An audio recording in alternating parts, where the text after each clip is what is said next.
तो सुभद्रा योजना को नहीं आसला आ गोटे बड़ अपडेट अकाउंट को जाइनी सुभद्रा 1 टंका मिछ खबर में भ्रमित न होगा परामर्श एवं आज आसो सुभद्रार द्वितीय पर्यायर किस्ती टंका तो क्यों समय सुभद्रा योजना द्वितीय पर्यायर टंकाटी अकाउंट में क्रेडिट हम फुल डिटेल्स जाना भिडियो माध्यम चलते भिडियो स्टार्ट करा पूर्व जब आप चैनल को नुआ देखुं ताले मो चैनल को एवं सब्सक्राइब करूँ एमती नुआ नुआ इनफॉर्मेटिव वीडियो देखा अकाउंट को 1 टंका जाइनी सुभद्रा टंका नहीं सूचना और लोक संपर्क विभाग पक्षर स्पष्टीकरण दि जाए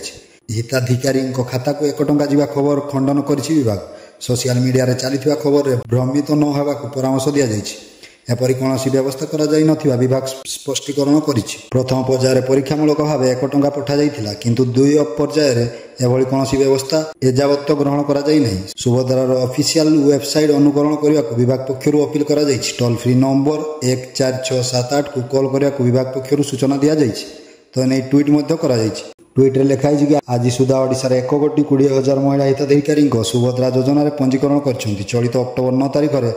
मुख्यमंत्री श्री मोहन चरण माझी बारिपदाठारे 35 लाख अधिक हिताधारी द्वितीय पर्यायर सुभद्रा योजनार प्रथम किस्ती प्रदान करेंगे यह हिताधिकारी बैंक खाता को परीक्षामूलक भाव 1 टंका पठाଯିବ एजावत द्वितीय पर्यायर 1 टंका पठा जाई नहीं तेरे सोशल मीडिया चलुवा एभली मिथ्या खबर द्वारा भ्रमित न होगा राज्य सरकार पक्षर अनुरोध करा जाइछि सुभद्रा योजना संबंधी समस्त अपडेट खबर पर सुभद्रार ऑफिशियल वेबसाइट कि ऑफिशियल सोशल मीडिया को अनुसरण करंतु अबा टोल फ्री नंबर 14678 को कॉल करंतु बोली महिला शिशु विभाग पक्षर